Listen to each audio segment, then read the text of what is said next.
Today we'll be talking about passion. Hello, I'm Kevin Tucker and I'm a career and life coach, and I'd like to explore what it means to have passion in your job search. The idea of when somebody were to ask you, what is your life work? What do you want it to be? And I've got to tell you, the more folks that I've asked that question, I've gotten back a blank stare. And it's not because they don't want to answer me, but they just don't know. They haven't really given themselves permission to think along those lines. If you think about it, at a young age, we could do anything.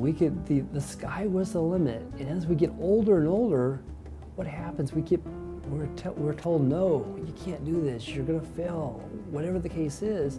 And we keep putting the ceiling on what we're doing. But if we can just be open about it, if we can just have passion, if we can just have pure joy, it's a totally different picture. In a recent article, Forbes magazine stated that 87% of the folks out there were not working in a job that they should. Okay? The idea is they were not working within their gifts, their abilities, their passion. They were doing something totally different and wondering why the job wasn't working out. Now, granted, sometimes there are reasons that maybe you're not in a job that isn't 100% you, but these folks were talking about people that were just totally not enjoying their work whatsoever. But what's the difference? Some folks out there, there's just pure joy in what they're doing. They just love it. They love getting up in the morning. They're up before the alarm goes off. And what truly is the difference? And I said it earlier, but I'll say it again. It's the idea of working in your space.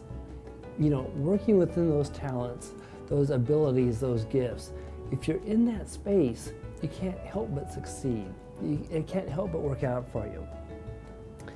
Recently, I was at a concert, and it was with a very, very accomplished musician, gentleman by the name of John Tesh. You might recognize the name.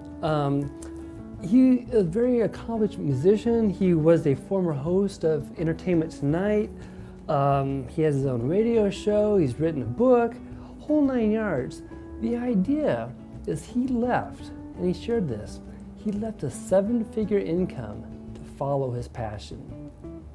Now, I don't know too many folks out there that can say that they've done that. I know I haven't done that. But the idea is following your passion is so important.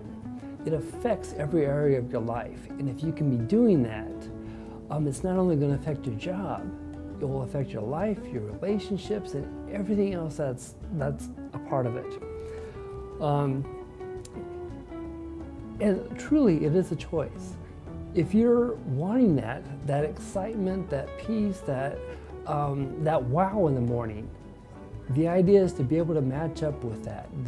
The idea is to be able to really, really be in that space. It may take a little bit of work. It may not happen overnight. But the idea is to really give yourself the permission and the experience to do that. One exercise that I suggest to folks often is go out and have what I'm going to call a mountaintop experience. Now, I'm not saying you need to go hike the highest mountain wherever you may happen to live. You may want to do that, but the idea is to mentally get yourself in a space that you normally aren't at. You could be outdoors hiking. You could be driving somewhere you haven't gone before. You may just go to a different part of town that you haven't seen. It really doesn't matter. But the idea is if you can be there, if you can be in that space, just clear your mind, maybe have a blank pad or something, and just start writing some things that you may want to do, that you see yourself doing, that you see yourself being successful at. If you can take these simple steps, not only will you find more joy, but you'll be able to really find things that you did not even know about yourself before. All the best, and have a great time with it.